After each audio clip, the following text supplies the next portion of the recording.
পিঠে পুলি তো অনেক খাওয়া হলো, তবে এইভাবে একবার নলেন গুড় দিয়ে শীতকালে এই পায়েসটা একবার তৈরি করে খেয়ে দেখুন। খেতে কিন্তু দারুণ লাগবে, মুখে দেওয়ার সাথে অমৃতের মতো লাগবে, খেতে ভীষণ ভালো লাগবে। গরম গরম এই পায়েস তৈরি করে খেতে শীতের সময় কী যে ভালো লাগে, একবার অন্তত না খেয়ে দেখলে আপনারা বুঝতেই পারবেন না যে এই পায়েসের কত স্বাদ। তাই আমার অনুরোধ রইল একবার হলো এইভাবে পায়েসটা তৈরি করে খাওয়ার।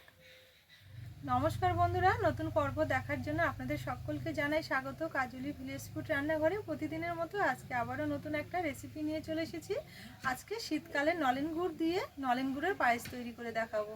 আশা করছি আপনাদের অনেক বেশি ভালো লাগবে। তাহলে চলুন আজকে রেসিপিটি দেখে নেওয়া যাক। আমার চ্যানেলে নতুন বন্ধু হয়ে থাকলে সবার আগে চ্যানেলটি সাবস্ক্রাইব করে পাশে থাকবেন। ফেসবুক পেজ থেকে দেখলে পেজটাও অবশ্যই একবার ফলো করুন। সবার প্রথমে এখানে একটা বাটি নিয়ে নেব। বাটিতে নিয়ে নেব 100 গ্রাম গোবিন্দভোগ চাল। তো এখানে আমি গোবিন্দভোগ চাল নিয়েছি পায়েস তৈরির জন্য। আর এই চালটা দিয়ে পায়েস তৈরি করলে খেতেও ভালো লাগে, তার সাথে খুব সুন্দর একটা ফ্লেভারও আসে। তো এবার গোবিন্দভোগ চালটা আমি একটা বাটির মধ্যে ঢেলে নিলাম। এবার একটু জল দিয়ে ভালো করে একটু ধুয়ে নেব। হালকা হাতে প্রেস করে এইভাবে একটু ধুয়ে নিতে হবে। তো এখানে কিন্তু খুব বেশি ধোয়ার দরকার নেই, দুবার মতো একটু ধুয়ে নেব, কারণ এই চালটার খুব সুন্দর একটা গন্ধ থাকে, বেশি করে ধুয়ে নিলে গন্ধটা চলে যাবে। এই যে দেখুন, এখানে খুব সুন্দরভাবে চালটা আমি দুবার মতো একটু ধুয়ে নিয়েছি, তারপরে জল ঝরিয়ে নিয়েছি। তো এইভাবে একটু ধুয়ে নিতে হবে ভালো করে। এবার এই চালের মধ্যে নিয়ে নেব 1 চামচ মতো ঘি। ঘিটা দিয়ে খুব ভালো করে একটু চালটা এভাবে মেখে নেব। এতে করে যখন আমি পায়েসটা তৈরি করব তখন দেখবেন চালগুলো কিন্তু একটার সঙ্গে একটা লেগে থাকবে না, একদম ঝুরঝুরে হয়ে যাবে। আর তার সাথে পায়েসটা খেতেও কিন্তু অনেক বেশি ভালো লাগবে, খুব সুন্দর একটা ফ্লেভার আসবে। দেখুন এখানে খুব সুন্দরভাবে মেখে নিয়েছি, আর কালারটাও কিন্তু অনেকটা চেঞ্জ হয়ে গেছে। তো চলুন এবার উনুন জেলে পায়েস তৈরি করতে শুরু করে দেব। পায়েস তৈরির জন্য উনুন জেলে একটা কড়াই বসিয়ে নিয়েছি। এবার কড়াইয়ে নিয়ে নেব 1 চামচ মতো ঘি। এবার এই ঘিয়ের সাথে কিছুটা ড্রাই ফ্রুটস নিয়েছি, একটু ভেজে নেব। এখানে কাজু, কিশমিশ আর পেস্তা বাদাম নিয়েছি। হালকা আছে নেড়েচেড়ে একটু ভেজে নিতে হবে। এই যে দেখুন, এখানে হালকা আছে একটু ভেজে নিয়েছি। এবার তুলে নেব। ড্রাই ফ্রুটসগুলো কিন্তু খুব একটা বেশি ভাজার দরকার নেই, হালকা করে একটু নেড়ে চেড়ে নিলেই হবে। এবারে কড়াইয়ে নিয়ে নেব 1.5 লিটার দুধ। তো এখানে দেশি গরুর দুধ নিয়েছি আমি, আপনারা চাইলে কিন্তু প্যাকেটের দুধও তৈরি করে নিতে পারবেন।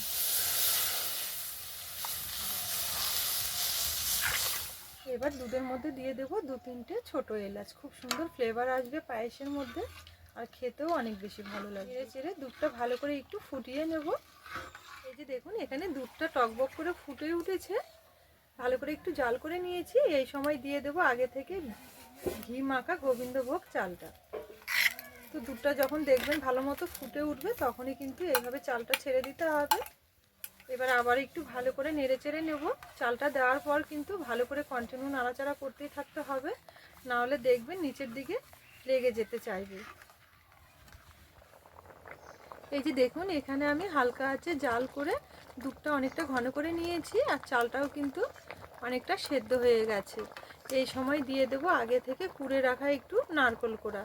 এই নারকেল কোড়াটা দেওয়ার জন্য পায়েসটা খেতে অনেক বেশি ভালো লাগবে। হাতের কাছে থাকলে অবশ্যই একটু দেবেন, এতে করে দেখবেন পায়েসটা যেমন দেখতে সুন্দর হবে তেমন কিন্তু খেতেও ভালো লাগবে। নারকেল কোড়া দেওয়ার পর আবার একটু ভালো করে নেড়ে চেড়ে নেব, আর দেবো আগে থেকে যে ড্রাই ফ্রুটসগুলো ভেজে রেখেছি সেগুলো। ড্রাই ফ্রুটসগুলো দেওয়ার পর আবার একটু ভালো করে নেড়ে চেড়ে নেব।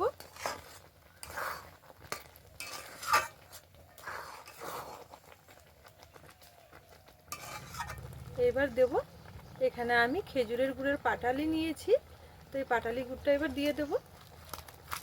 চালটা কিন্তু ভালো মতো একটু সেদ্ধ করে নিতে হবে, তারপরে এই গুড়টা দিতে হবে।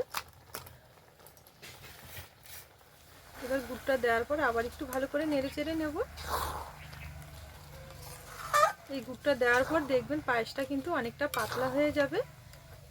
আর এখানে কিন্তু গুড়টা দেওয়ার সময় অবশ্যই উনুনের আঁচটা হালকা রাখবেন, হালকা অবস্থায় কিন্তু গুড়টা দিতে হবে, না হলে দেখবেন অনেক সময় কিন্তু গুড়টা দেওয়ার পর পায়েসটা ফেটেও যেতে পারে। সেই কারণে অতি অবশ্যই উনুনের আঁচটা হালকা রাখতে হবে। তো এখানে নলেন গুড়টা দেওয়ার পরও আমি খুব ভালো করে একটু হালকা আঁচে জাল করে নিয়েছি। ভালো করে একটু নাড়াচাড়া করে নিয়েছি, হয়ে গেছে। এবারে নামিয়ে নেব। এই যে দেখুন এখন পায়েসটা ঠিক এইরকম হয়েছে।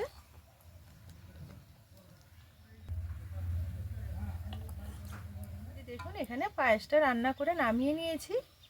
এখন দেখে মনে হচ্ছে একটু পাতলা রয়েছে, কিন্তু এটা যখন ঠান্ডা হবে অনেকটাই কিন্তু ঘন হয়ে যাবে, সেই কারণে এই অবস্থায় নামিয়ে নিতে হবে। তো চলুন এবার একটা বাটির মধ্যে তুলে নেব কিছুটা পায়েস। শীতের সময় নলেন গুড় দিয়ে এইভাবে পায়েস তৈরি করে নিলে খেতে কিন্তু দারুণ লাগবে। অবশ্যই এই শীতের মধ্যে এইভাবে একবার নলেন গুড় দিয়ে পায়েস তৈরি করে খেয়ে দেখুন, কথা দিচ্ছি আপনাদের অনেক বেশি ভালো লাগবে।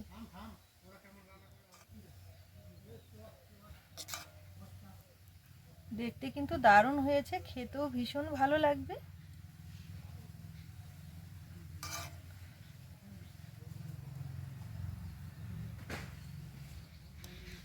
তো দেখুন এখানে কিছুটা পায়েস আমি একটা বাটির মধ্যে তুলে নিয়েছি, আর কতটা সুন্দর লাগছে দেখতে। এবার এখানে কিছুটা ড্রাই ফ্রুটস দিয়ে একটু সাজিয়ে নেব, দেখতে আরও সুন্দর লাগবে। উপর দিয়ে এইভাবে একটু ছড়িয়ে নেব। এইভাবে গরম গরম পায়েস তৈরি করে খেলে খেতে কিন্তু দারুণ লাগে। দেখুন কতটা লোভনীয় লাগছে। একবার হলো আমার মতো করে নলেন গুড়ের পায়েস তৈরি করে খেয়ে দেখুন, কথা দিচ্ছি আপনাদের অনেক বেশি ভালো লাগবে। তো বন্ধুরা, আজকে এই নলেন গুড়ের পায়েসের রেসিপি আপনাদের কেমন লেগেছে অবশ্যই কিন্তু একটা কমেন্ট করে জানাতে ভুলবেন না। পুরো ভিডিও দেখে রেসিপি ভালো লেগে থাকলে সবসময়ের জন্য আমার চ্যানেলের পাশে থাকবেন।